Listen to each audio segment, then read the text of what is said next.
Hello students, welcome to star maths. आज के video में हम पढ़ेंगे 7th स्टैंडर्ड का लेसन रैशनल नंबर्स। इसकी एक्सरसाइज 3.3 जो हमने इससे पहले वीडियो में स्टार्ट की थी उसको कंटिन्यू करते हैं। फर्स्ट वीडियो में हमने देखा था इसी एक्सरसाइज का question number first and second. अब देखेंगे इसी एक्सरसाइज का क्वेश्चन नंबर 3। स्टार्ट करते हैं question number 3, exercise 3.3। Question number 3 है सिंप्लीफाई द फॉलोइंग। इससे पहले हमने फर्स्ट और सेकंड क्वेश्चन नंबर देखा था जिसमें हमें एडिशन करनी थी। दिए गए रैशनल नंबर्स की एडिशन हमने सीखी। इसके पहले जो भी दो क्वेश्चन सॉल्व किए, इसमें इस क्वेश्चन में हम सिंप्लीफाई करेंगे। देखते हैं उसमें क्या है। स्टार्ट करते हैं इसी का फर्स्ट एग्जाम्पल। इसी क्वेश्चन का फर्स्ट एग्जाम्पल है -13/11 प्लस 12/11 प्लस 6/11। मतलब सिंप्लीफिकेशन के लिए थ्री रैशनल नंबर्स आपको एक साथ दिए हैं। इससे पहले क्वेश्चन थे इसमें 2 रैशनल नंबर्स थे, इसमें 3 रैशनल नंबर्स है। इसको अभी सॉल्व करना है और तीनों नंबर्स ऐड करने हैं, एक दूसरे के साथ उनकी एडिशन करनी है। स्टार्ट करते हैं ये कैसे सॉल्व करते हैं। अब इस एग्जाम्पल में अगर डिनोमिनेटर्स देखेंगे तो तीनों के डिनोमिनेटर्स 11 11 11 सेम है और हमें पता है अगर सेम डिनोमिनेटर्स है तो उनको कॉमन लेना है। तो हमने 11 कॉमन लिया। अब न्यूमरेटर्स को एज इट इज लिखते हैं साइन के साथ। पहला है -13, उसके बाद प्लस का साइन, फिर 12, फिर से प्लस का साइन और ये 6। तो हमने सभी डिनोमिनेटर्स हमने लिख लिए। अब न्यूमरेटर्स लिख लिए। डिनोमिनेटर में है 11, वो रहेगा एज इट इज। अब न्यूमरेटर्स की एडिशन, पहला नंबर अब एक साथ नहीं करेंगे, पहले दो नंबर्स की करेंगे, फिर थर्ड नंबर उसमें ऐड करेंगे। पहले है -13 प्लस 12, ये है माइनस, ये है प्लस। माइनस प्लस अपोजिट है तो हमें पता है अपोजिट साइन है तो हमें सब्ट्रैक्शन करना है। तो 13 और 12 का होगा सब्ट्रैक्शन, दोनों में से एक निगेटिव है इसलिए सब्ट्रैक्शन किया, इन दोनों का सब्ट्रैक्शन आया 1। अब इन दोनों में बड़ा कौन है? 13 बड़ा है, ग्रेटर है, तो उसके सामने जो साइन है वही साइन आएगा इस 1 को। 13 को है निगेटिव का साइन, यहाँ पे आएगा -1 प्लस आगे का 6। तो यहाँ पे हमें नंबर्स क्या मिले? ये 6 को हमने अभी तक ऐड नहीं किया था, वो रहेगा एज इट इज। अब हमारे पास है -1 प्लस 6/11। अब 11 एज इट इज लिखेंगे। -1 प्लस 6, निगेटिव पॉजिटिव, अलग अलग साइन है, फिर से सब्ट्रैक्शन। 1 और 6 का सब्ट्रैक्शन आएगा 5। दोनों में से 6 बड़ा है तो उसके सामने पॉजिटिव का साइन है, इसलिए आंसर आएगा पॉजिटिव। तो +5 है तो प्लस साइन लिखने की जरूरत नहीं होती है। तो हमें फाइनल आंसर मिला 5/11। इस तरह से हमने फर्स्ट एग्जाम्पल इसको सॉल्व किया है। देखते हैं इसी तरह से अगला एग्जाम्पल है। अब सेकेंड एग्जाम्पल है 4/-7 प्लस -3/7 प्लस 15/7। अब इन तीनों के डिनोमिनेटर्स देखेंगे तो सेम है 7 7 7, लेकिन एक में यहाँ पे माइनस का साइन है जो दोनों में, बाकी के दोनों 7 में नहीं है।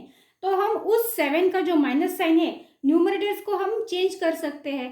तो हम वो साइन ऊपर न्यूमरेटर को लिखेंगे तो 4 हो जाएगा, -4 बाकी का नंबर एज इट इज रहेगा। हमने पूरा एग्जाम्पल लिख लिया, सिर्फ 4 को साइन माइनस आ गया। -4/7 प्लस -3/7 प्लस 15/7। अब तीनों के डिनोमिनेटर 7 7 7 हो गए। अब हम कॉमन ले सकते हैं, तो तीनों का डिनोमिनेटर 7 हम लेंगे कॉमन। और जो भी न्यूमरेटर्स है वो उनको साइन के साथ फिर से लिखना है। फर्स्ट का है -4 साइन, तो -4, ये प्लस का साइन, ये -3, दो साइन एक साथ आए तो ब्रैकेट बनाएंगे, प्लस 15। अब डिनोमिनेटर में 7 एज इट इज। अब न्यूमरेटर को देखेंगे तो एक एक एडिशन कर लेते हैं।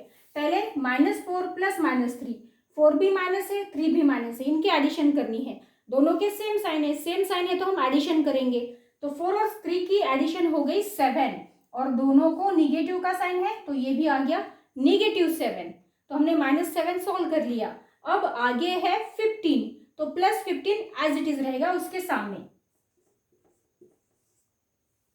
अब आपके पास है -7 प्लस 15/7। -7 प्लस 15, एक निगेटिव है एक पॉजिटिव है, अपोजिट साइन है, तो फिर से सब्ट्रैक्शन। 7 और 15 का सब्ट्रैक्शन आता है 8 और डिनोमिनेटर एज इट इज, तो 8/7 और 15 बड़ा है तो इसको पॉजिटिव का साइन, तो पॉजिटिव का साइन लिखने की जरूरत नहीं होती है। तो इस एग्जाम्पल को सॉल्व किया, सिंप्लीफाई किया, आंसर मिला 8/7। इस तरह से आपको सिंप्लीफिकेशन के एग्जाम्पल सॉल्व करने हैं। अब ये है जिनके डिनोमिनेटर सेम थे ऐसे एग्जाम्पल। अब अगला एग्जाम्पल इसी क्वेश्चन का देख लेते हैं जिसके डिनोमिनेटर्स अलग अलग है। अगला एग्जाम्पल है -1/4 प्लस -6/14 प्लस 5/28। इन तीनों के डिनोमिनेटर्स अलग अलग है। तो पहले हमें क्या करना पड़ेगा, पहले एग्जाम्पल में जैसे सेम डिनोमिनेटर्स थे उसी तरह इसको कन्वर्ट करना पड़ेगा, मतलब इनके डिनोमिनेटर्स हमें सेम करने पड़ेंगे। 4, 14, 28 अलग अलग है तो पहले इनको सेम मतलब इक्वल करना पड़ेगा। तो इसके लिए हम पहले इन तीनों डिनोमिनेटर्स का एलसीएम फाइंड करते हैं। 4, 14 और 28 एलसीएम क्यों फाइंड करना होता है, हमने इससे पहले भी वीडियो जो बनाया था उसमें देखा था। डिनोमिनेटर सेम करने के लिए हमें इन तीनों का एलसीएम लेना है। तो 4, 14 और 28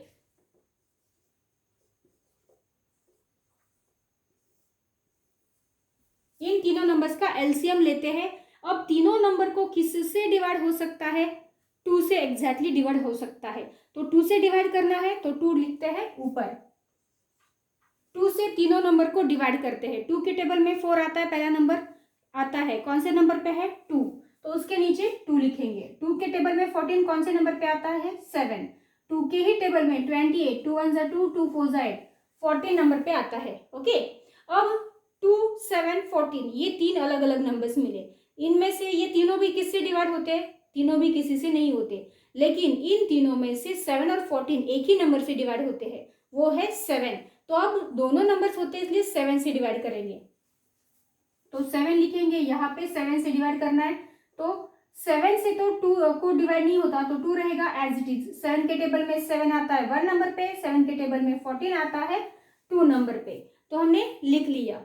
अब बचे 2, 1, 2, 1 का तो हो गया, 1 आ गया यहाँ पे, उसका काम खत्म हो गया बीच का। अब बाकी बचे 2, 2, दोनों भी 2 के टेबल में आते क्योंकि 2, 2 सेम है, तो 2 लिखेंगे यहाँ पे। 2 के टेबल में 2 आता है 1 नंबर पे, ये 1 एज इट इज। 2 के टेबल में 2 आता है 1 नंबर पे। अब आपके पास 3 नंबर्स है, तो LCM इज इक्वल टू इन तीनों का मल्टीप्लीकेशन 2 × 7 × 2, 7 2 = 14, 14 2 = 28। तो यहाँ पे एलसीएम आपको मिला 28। तो इस एलसीएम को हमने किस लिए फाइंड किया, क्योंकि डिनोमिनेटर्स हमें सेम करने हैं। तो सभी के डिनोमिनेटर में 28 लाना है, लेकिन यहाँ पे तो ऑलरेडी है कि नहीं 28, सिर्फ इन दोनों नंबर्स के टेबल में हमें 28 लाना है डिनोमिनेटर्स में। तो पहले उसके लिए कुछ तो करना पड़ेगा चेंजेस। तो उसके लिए क्या करते हैं, पहले मैंने नंबर लिख लिया, यहाँ पे 28 लाना है, तो इस 4 को किसी से तो मल्टीप्लाई करना पड़ेगा, तो 28 आएगा। तो किससे मल्टीप्लाई कर सकते हैं, 4 7 = 28, 7 से मल्टीप्लाई करेंगे तो 28 आएगा। नीचे 7 से किया है तो ऊपर भी 7 से मल्टीप्लाई करना ही पड़ेगा। तो दोनों को हमने 7 से मल्टीप्लाई कर लिया। सेकेंड नंबर का देख लेते हैं, पहले प्लस का साइन। सेकेंड नंबर है -6/14, नीचे भी 14, यहाँ पे भी हमें 14 की जगह 28 लाना है, तो यहाँ पे भी हमें किसी से मल्टीप्लाई करने पड़ेगा। किससे, 14 2 = 28, 2 से मल्टीप्लाई करेंगे। नीचे 2 से किया है तो ऊपर भी 2 से, दोनों को कर लिया। अब थर्ड नंबर लिख लेते हैं +5/28। यहाँ पे ऑलरेडी 28 है तो यहाँ पे ज़रूरत नहीं है किसी से मल्टीप्लाई करने की, क्योंकि हमें 28 ही चाहिए। तो अब मल्टीप्लिकेशन करके फाइनल नंबर्स लिख लेते हैं। 1 7 = 7, ये माइनस का साइन, 4 7 = 28 प्लस 6 2 = 12, दोनों में से एक निगेटिव मल्टीप्लिकेशन तो -12/28 प्लस 5/28।